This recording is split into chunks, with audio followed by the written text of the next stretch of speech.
Nós vamos, nesta hora, passar ao momento da edificação. É o momento em que nós temos acesso à palavra do Senhor. E eu quero convidar a você a abrir a sua Bíblia no livro de Ruth.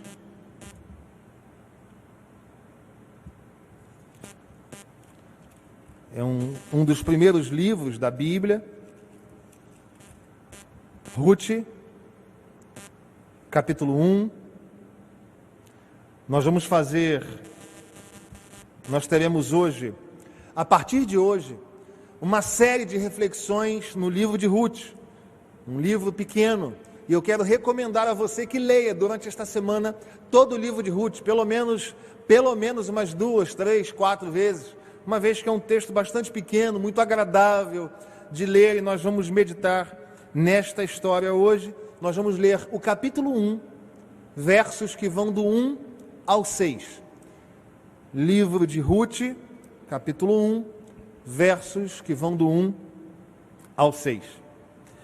Diz assim a palavra do Senhor: Nos dias em que julgavam os juízes, houve fome na terra, e um homem de Belém de Judá saiu a habitar na terra de Moabe, com sua mulher e seus 2 filhos. Este homem se chamava Elimeleque e sua mulher Noemi. Os filhos se chamavam Malom e Quilion, efrateus de Belém de Judá. Vieram à terra de Moabe e ficaram ali. Morreu Elimeleque, marido de Noemi, e ficou ela com seus 2 filhos, os quais casaram com mulheres moabitas. Era o nome de uma Orfa e o nome de outra Ruth, e ficaram ali quase 10 anos. Morreram também ambos, Malom e Quilion, ficando assim a mulher desamparada de seus filhos e de seu marido. Então se dispôs ela com as suas noras e voltou da terra de Moabe, porquanto nesta ouviu que o Senhor se lembrara do seu povo, dando-lhe pão. Uma linda história de amor. Este é o título desta série de sermões no livro de Ruth. Nós vamos, durante alguns domingos, olhar para este livro da Bíblia e vamos pensar um pouco a respeito desta linda história de amor. Eu quero começar fazendo a leitura de um poema de Cora Coralina, uma das nossas grandes escritoras nacionais. O título do poema é Pão, Paz. Pão, paz. O pão chega pela manhã em nossa casa, traz um resto de madrugada, cheiro de forno aquecido, de levedo, de lenha queimada. Traz as mãos rudes do trabalhador e a paz dos campos cheios. Vem numa veste pobre de papel. Por que não o receber numa toalha de linho puro e com as mãos juntas em prece e gratidão? Para fazê-lo assim, tão fácil e de fácil entrega, homens laboriosos de países distantes e de fala diferente trabalharam a terra, reviraram, sulcaram, gradearam, revolveram, oxigenaram e lançaram a semente. O campo se tornou verde em flor, e veio junto o joio, convivente, excrescente, já vigente nas parábolas do Evangelho. O trigal amadureceu e entoou seu cântico de vida num coral de vozes vegetais. Venham, venham, venham. E vieram os ceifeiros e cortaram o trigo e arrancaram e queimaram o joio. Foi transportado aos moinhos. As engrenagens moeram, desintegraram, separaram o glúten escuro, o próprio e pequenino coração do trigo, até as alvuras do amido de que se faz pão, o alvo universal. O padeiro é o ponteiro das horas, é o vigia do forno, quando a cidade se aquieta e ressona. É o operário modesto, tranquilo e consciente da noite silenciosa e da cidade adormecida. É o mestre. E dá uma lição de trabalho confiante e generoso.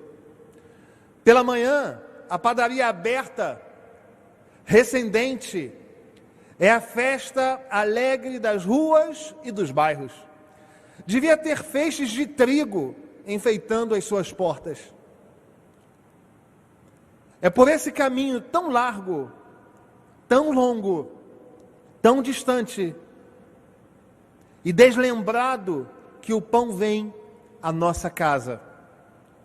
Ele chega cantando e traz consigo uma bandeira de 6 letras: pão, paz.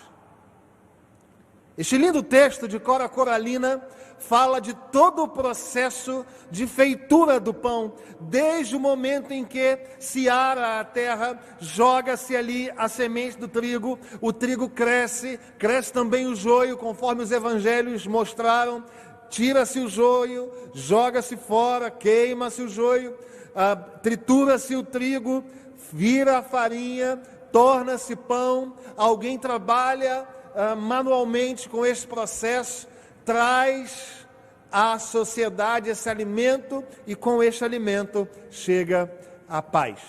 É disso que trata o lindo poema de Cora Coralina. E eu quero pensar com você, porque o texto que nós lemos fala de uma situação em que faltou o pão. O texto no verso 1 aponta para nós, esse texto fora escrito aproximadamente 1000 anos, de 1000 a 1200 anos antes de Cristo. Portanto, este texto tem aproximadamente 3000 anos, mas ele é real, ele é para nós hoje. E o texto no versículo 1 fala que nos dias em que julgavam os juízes, eu preciso contextualizar você nesta história.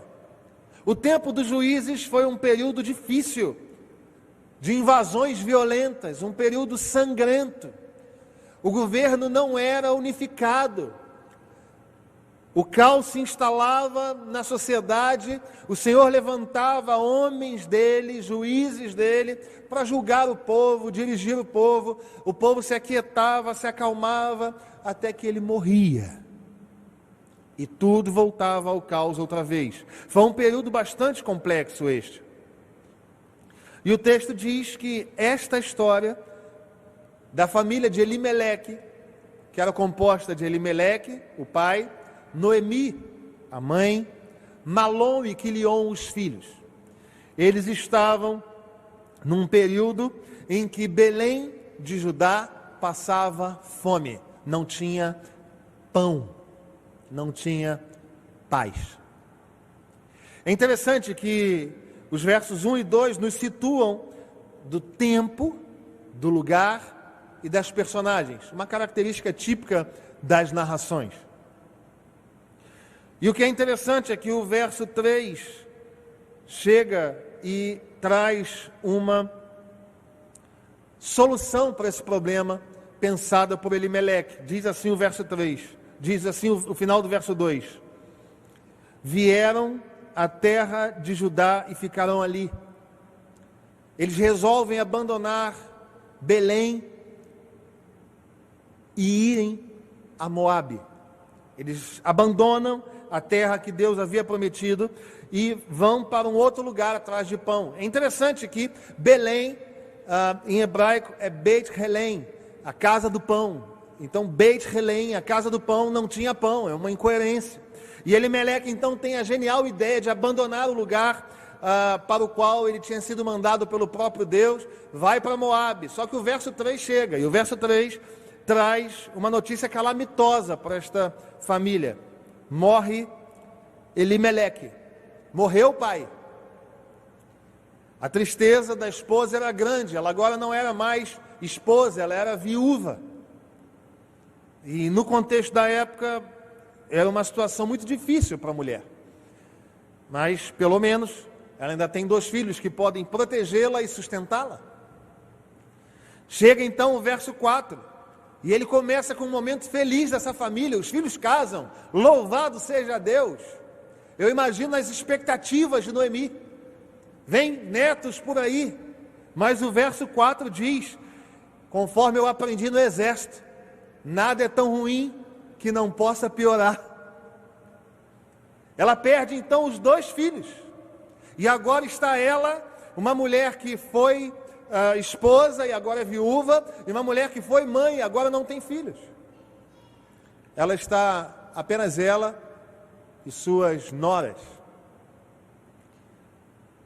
sofrem e ficam ali por 10 anos, é o que o texto diz.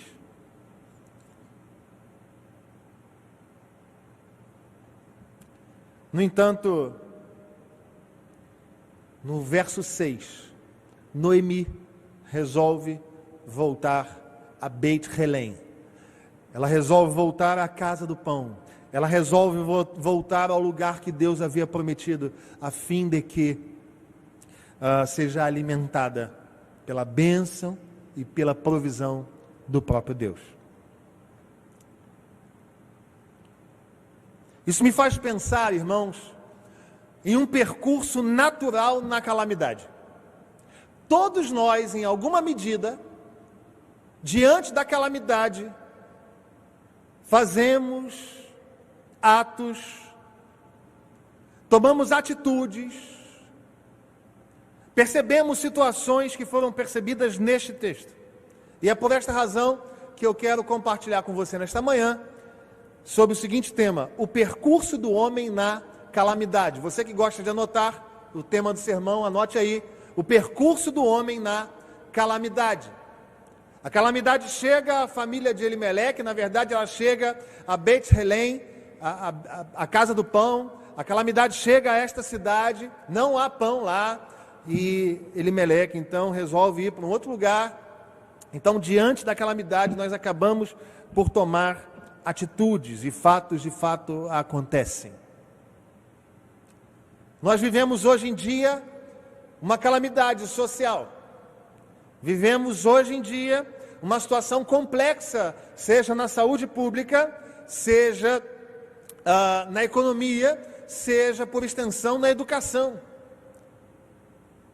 E nós precisamos ter cuidado, porque por vezes o nosso coração humano pecador nos apronta ciladas diante da calamidade, e é por isso que eu quero, olhando para a palavra de Deus, em nome de Jesus, instruir o seu coração a respeito do percurso do homem na calamidade. O primeiro fato que costuma acontecer é a gestão da crise segundo a própria vontade. É interessante que os versos 1 e 2 nos situam do tempo. Era um tempo de fato muito complexo, período dos juízes, que vai desde a morte de Josué até o reinado de Saul, o início do reinado de Saul. A morte de Josué, Juízes capítulo 1, verso 1, e o reinado de Saul em 1 Samuel 10. Então é um período razoavelmente longo. Então era um tempo complexo, de muita dificuldade. Não havia um governo centralizado, havia um caos social e na religião, e ainda por cima tinha fome. Chegou a fome a este lugar. E aí uma família resolve sair do lugar, e eu quero te fazer pensar a respeito de que lugar é este. Você lembra? Beit-Helém, que lugar é este? Eu não estou falando de um lugar que você pode mudar, por exemplo, aqueles que são militares aqui, que podem ser transferidos de um quartel para outro. Não estou falando disto. Eu não estou falando daquela situação em que um aluno que acaba o ensino médio numa cidade do interior vai para uma cidade grande estudar. Não estou falando disto. Eu não estou falando de uma situação de pessoas que, como a minha esposa, gostam de lugares mais frios e aí mudam da sua cidade para um lugar que tem um clima mais baixo. Não estou falando disso. Eu estou falando que pessoas que esperaram por 400 anos a terra prometida, depois caminharam 40 anos no deserto, esperando a terra prometida, abandonam este lugar. É disso que eu estou falando. E uma outra coisa me chama a atenção nesse texto, é que não é mencionado aqui um segundo êxodo, sabe? Todos de Bet-Helém, de Judá, saíram. Não!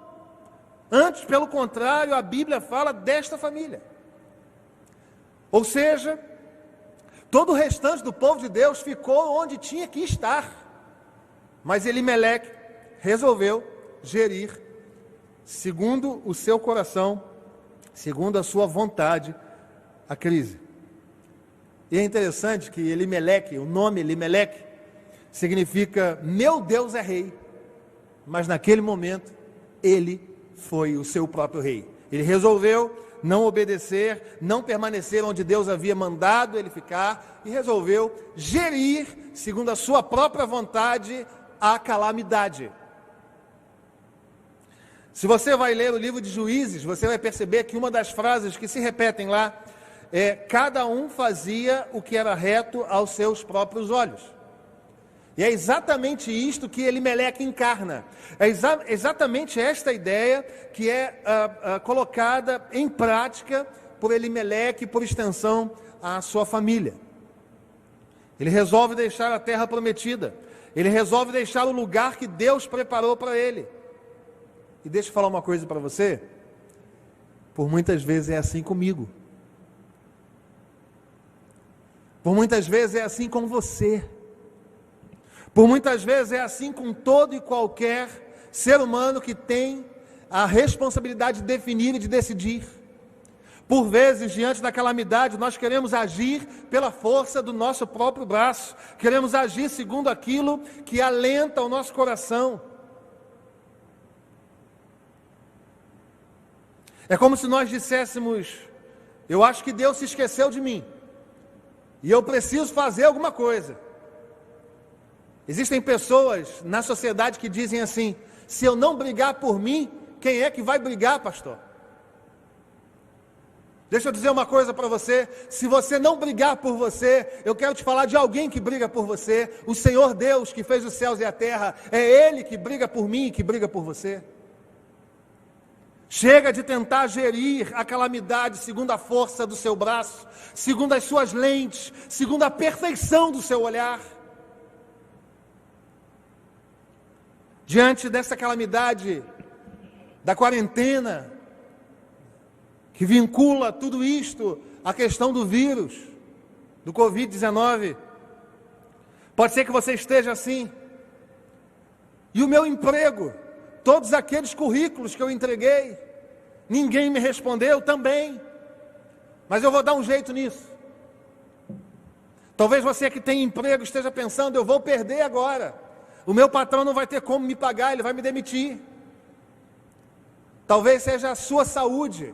Você começa a espirrar, começa a sentir um pouco mais de calor na testa, começa a sentir febre. E você fala: meu Deus, estou contaminado. Ou é alguém que você ama. Talvez seja uma crise conjugal. Você já não consegue olhar para sua esposa como você olhou há algum tempo. Você já não consegue olhar para o seu marido com o mesmo amor que você já olhou outrora. Enfim, seja lá qual for a situação, não seja como Elimeleque. Não faça a gestão da calamidade segundo a força do seu braço. Não lute as suas lutas antes que o Senhor as lute por você. Segundo o livro das Crônicas, capítulo 20, verso 15, diz no momento de luta, de calamidade contra Josafá. Segundo o livro das Crônicas, capítulo 20, verso 15, o Senhor chega para Josafá e fala claramente, com todas estas letras: a peleja não é vossa, a peleja é do Senhor. Deixa eu dizer uma coisa para você, meu irmão, eu não sei como é que está seu coração agora aí, mas você deve estar louco para agir como Elimeleque e gerir a calamidade. Você esteja pensando talvez em até desobedecer a Deus, sair do lugar que Deus mandou você estar. Mas deixa eu dizer uma coisa para você: você e eu não temos condições de gerir a nossa própria vida. Este é um passo, este é um fato que acontece no percurso do homem na calamidade. Em primeiro lugar, ele tenta gerir, ele faz a gestão da crise segundo a sua própria vontade. Mas não apenas isto, existe um segundo fato que o texto também nos mostra. Vamos ler juntos, versos do 3 ao 5, diz assim: morreu Elimeleque, marido de Noemi, e ficou ela com seus 2 filhos, os quais casaram com mulheres moabitas. Era o nome de uma órfã e o nome de outra Ruth, e ficaram ali quase 10 anos. Morreram também ambos, Malom e Quilion, ficando assim a mulher desamparada de seus filhos e de seu marido. Um segundo fato que acontece na sequência de você tentar gerir, de você fazer a gestão da crise segundo a sua vontade, é que os pecados, as consequências do pecado chegam numa gradação exponencial. Então, o segundo fato é a gradação das consequências do pecado. Elimeleque não tinha nada que ter saído de onde estava. Elimeleque não tinha que ter levado a sua família a lugar algum. Mas ele resolve abandonar o lugar que Deus houvera dado a ele. E mais, irmãos, eu não estou falando apenas agora de um movimento migratório, eu estou falando de um movimento religioso, de fé, porque neste contexto aqui, a adoração era feita em um lugar. A adoração, os sacrifícios, o senso de comunidade, de povo do pacto, era em um lugar.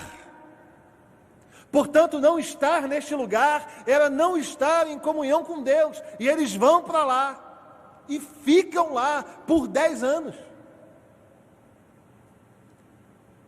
Em primeiro lugar, o que acontece inevitavelmente é um esfriamento. Não tem comunhão, não tem liga, não tem busca, não tem intimidade com Deus.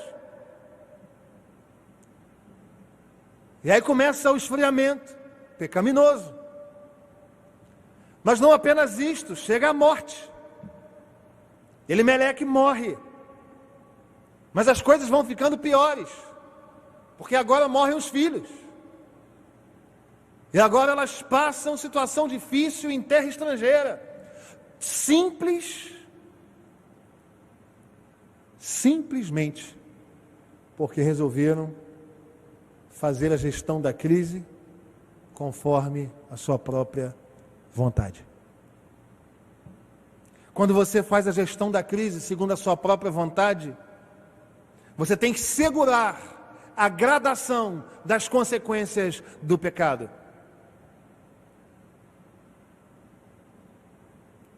O que acontece, queridos, é que por muitas vezes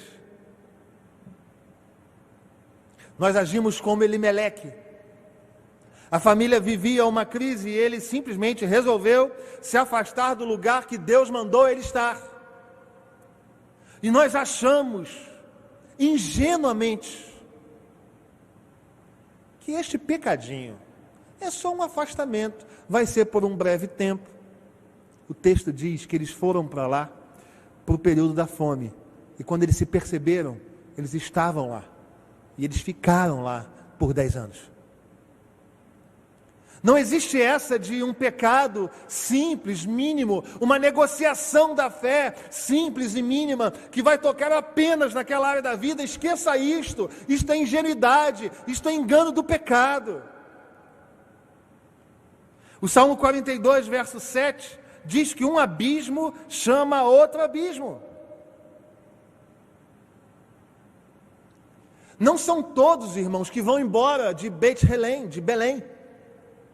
É só a família de Elimeleque, é só eles. Somente eles pensam, não, vou dar um jeito nesse problema, vou alimentar a minha família. Alguém pode dizer, pastor, mas ele estava cuidando da família. Não, ele estava desobedecendo a Deus.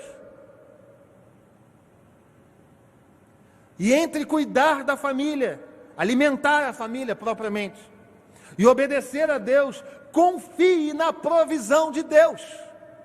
Não crie para você discursos que alentem o seu ato pecaminoso. Isso é uma enganação do diabo.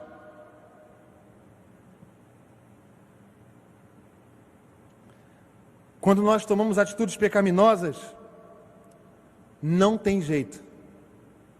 É gradação das consequências do pecado. O pecado vai tocando em outras áreas, vai estragando, vai sujando outros aspectos da vida. Desobedecer a Deus, ficar distante de Deus, ficar distante da casa de Deus, ficar distante dos irmãos no Senhor, nunca foi, não é e não será uma boa estratégia, nunca. E você sabe disso.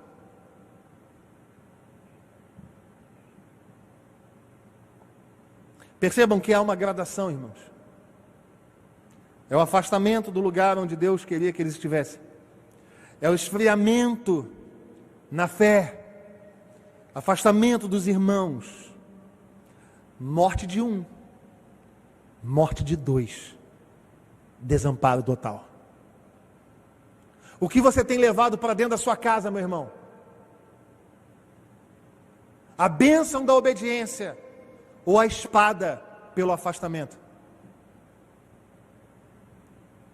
Na crise, a gente começa a tentar negociar pequenos pecados, sabe?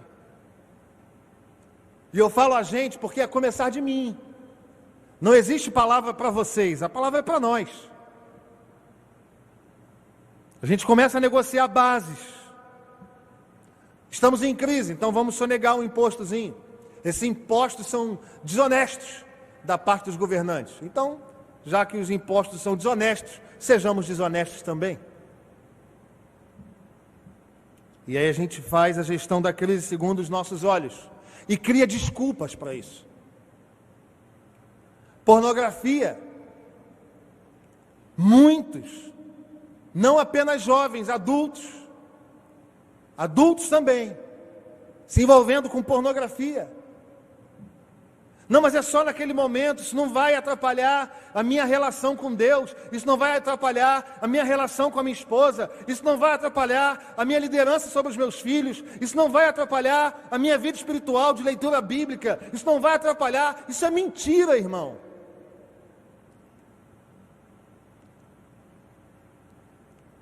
Não está bem com a esposa, porque às vezes isso acontece. Às vezes ela fica meio chateada, você fica meio chateado. E como é que a gente resolve isto? Vou ter um caso extraconjugal, mas é rapidinho, é só nessa área. Eu continuo na igreja, está tudo normal. Como se fosse possível, como se a sua vida fosse sectarizada. E este pecado tocasse só num pequeno momento. Isso é uma enganação, irmão. Isso é a gestão da crise. E o que chega é a gradação do pecado. É um afastamento da igreja, sabe? Porque eu não gosto desse pastor. Graças a Deus nunca ouvi isso, tá, irmãos? Louvado seja o nome do Senhor. Se você sente isso, você nunca me falou. Mas eu não gosto desse pastor. Eu não gosto do conselho, do presbítero tal. Eu não gosto do presidente da junta diaconal. Então não quero mais, vou ficar afastado da igreja. Essa igreja só tem pecadores. Você descobriu a pólvora, irmão. Ninguém sabia disso. E você quer justificar para si esse pensamento pecaminoso, essa gestão de calamidade que está no seu coração, pecaminosamente. Suporte as consequências graduais e gradativas desse pecado. É um jovem que, como o casamento está muito distante, está difícil de chegar, as finanças estão apertadas, a gente vai fazer sexo agora, antes do casamento, mas está tranquilo, é com ela que eu quero casar, e você constrói uma mentira na sua mente. Meu irmão, os pecados não tocam uma área exclusiva da vida. São pensamentos ou desejos homossexuais, e alguém pode criar para si uma verdade inquietadora. O nosso Deus é um Deus de amor. Como diria o Lulu Santos, consideramos justa toda forma de amor, mentira do diabo. Não, mas isto só vai tocar uma área da minha vida. Meu irmão, esqueça isto. O pecado vai sujando, vai se alastrando, igual uma erva daninha. Fazer a gestão da calamidade com a sua própria força te leva a um lugar de pecado, e chegar a um lugar de pecado é experimentar a cada dia mais pecado. É como se fosse uma carreta descendo uma serra sem freio. Você já imagina o que vai acontecer? Não tem essa de vai ser apenas uma questãozinha, o motorista vai dar um jeito. Não, é uma carreta descendo uma serra sem freio. O que espera é catástrofe, irmão. E a catástrofe não vai ser apenas na mão esquerda do motorista, ou na mão direita do motorista, ou no pé esquerdo, ou apenas no farol, ou apenas no para-choque. É uma catástrofe generalizada, porque a consequência disto é gradual e gradativa.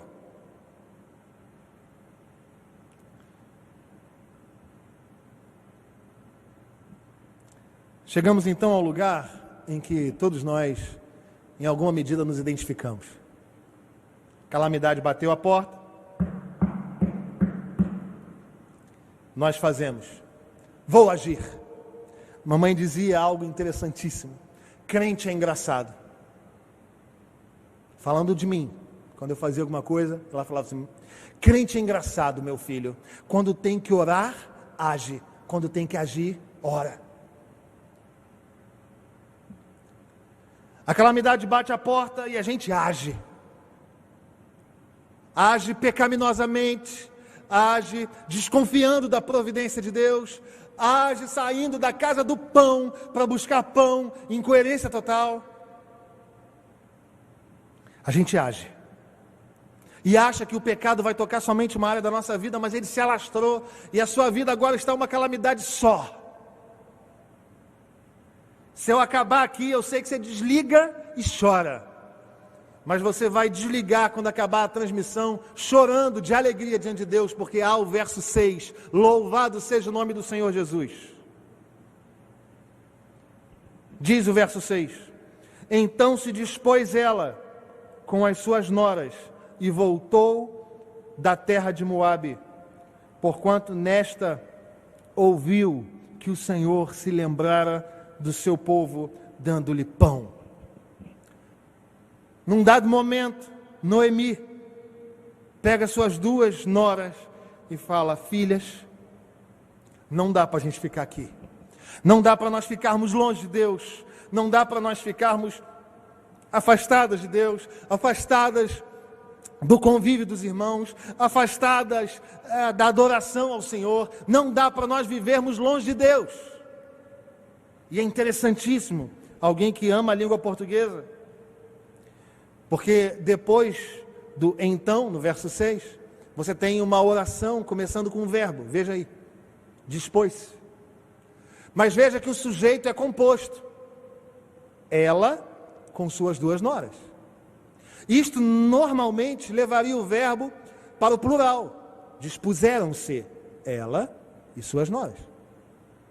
Mas o que acontece é que esta possibilidade da gramática de singularizar o verbo, concordando apenas com o núcleo mais próximo, explico. Se dispôs está no singular, porque ele está enfatizando a atitude de Noemi. É como se a palavra de Deus estivesse dizendo para nós, como se o narrador dessa história estivesse dizendo para nós: olha, Noemi resolveu a questão da sua própria casa. Elimeleque não poderia resolver porque já estava morto. Mas ela, como autoridade sobre a sua família, ela resolveu o problema caminhando para os pés do Senhor, para o lugar onde o Senhor mandou que eles estivessem. Ela voltou para o lugar da adoração, ela voltou para o lugar da bênção, ela voltou para o lugar da comunhão, ela voltou para o lugar da obediência a Deus. Ela percebeu que gerir a crise não foi uma boa atitude, porque os pecados advindos, as consequências advindas são gradativas. E aí nós chegamos à terceira lição, que no percurso do homem na calamidade, o terceiro fato é que quando Deus tem misericórdia, Ele volta a ter uma obediência humilhada. É como se Noemi dissesse: tudo bem, Senhor, eu já entendi. Estar perto do Senhor é a melhor estratégia. Estar aos pés do Senhor, do Criador de todas as coisas, do provedor, estar aos seus pés é o melhor a fazer. Alguém consegue se identificar nessa história? Você já viveu isso em algum momento da sua vida? A notícia ruim bate à sua porta. Você, sem orar, sem se preocupar com aquilo que Deus mandou, você age. E aí você começa a perceber que esta gestão, segundo os seus olhos, segundo a sua vontade, não leva a um lugar bom. Antes, pelo contrário, te leva a um lugar de pecado, e esse pecado só cresce. É como fermento de fato, segundo o Evangelho, que cresce, que se alastra, que se espalha, que estraga tudo. E aí, diante desta situação, nós nos ajoelhamos, nos quebrantamos e voltamos aos pés do Senhor. Você se identifica com isso? Eu me identifico com isso.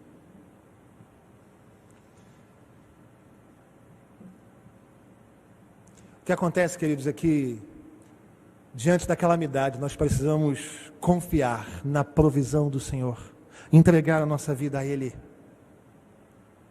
Não é você com a sua sabedoria humana que faz gestão de nada, meu irmão. Não é você com a sua organização quase doentia que faz com que a sua família saia de uma calamidade. Veja, o pastor não está pregando a irresponsabilidade, eu estou pregando a providência miraculosa do Senhor. É disso que estou falando. Estou falando que não adianta você tentar sair de Beit Helém, da casa do pão, da presença de Deus, para alcançar pão e querer pão e se alimentar em outro lugar. É disso que estou falando. E se você chegou a esta manhã com a vida em caos, porque você está tentando fazer a gestão da sua calamidade, e está percebendo a cada dia mais enrolado, mais atarefado, mais angustiado, mais suplantado, mais acachapado, para e faça como Noemi hoje. Se humilhe, chore na presença do Senhor, se quebrante, clame por perdão, abandone pecados, ofereça sua vida a Deus e volte a Beit Helém. Volte à casa do pão. Mas agora eu não estou falando da casa do pão, qualquer pão. Eu estou falando de voltar à casa do pão da vida. Jesus Cristo é o maior exemplo para nós nessa situação de calamidade. Ele poderia ter feito a gestão da calamidade segundo a sua ótica. Mas ele resolveu obedecer ao Pai. Ele não fez segundo a sua ótica. Ele obedeceu e não pecou.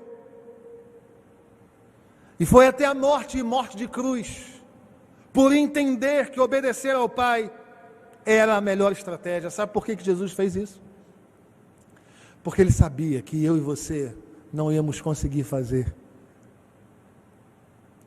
O Senhor viveu isto porque Ele sabia que nós íamos tentar gerir as nossas calamidades, íamos nos enrolar em nossos pecados.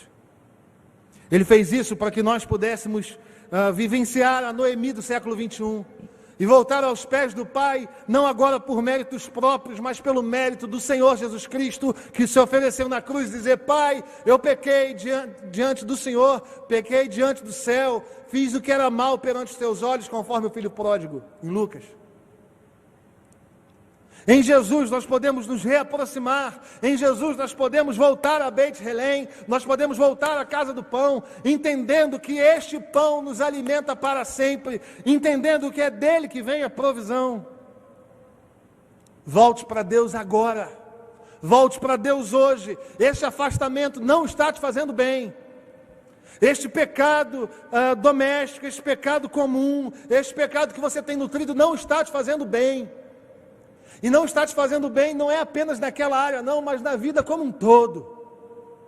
Mas nesta manhã, em nome de Jesus, eu quero pregar a você que no sacrifício remidor e redentivo de Jesus, há perdão para você, e você pode voltar a Beit Helém, você pode voltar à casa do pão, e ser alimentado no meio da calamidade, pela provisão que vem do alto, aleluia! Louvado seja o seu nome. Volte aos caminhos dele, volte a satisfazer as vontades dele, volte a agradar a ele, volte ao convívio dos seus irmãos amados. Você não tem ideia do que é pregar para uma igreja vazia.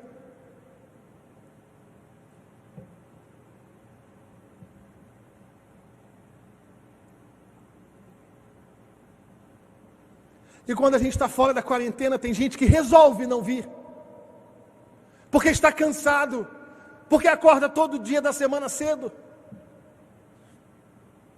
ou porque não se dá bem com fulano, não gostei do jeito que ele me olhou.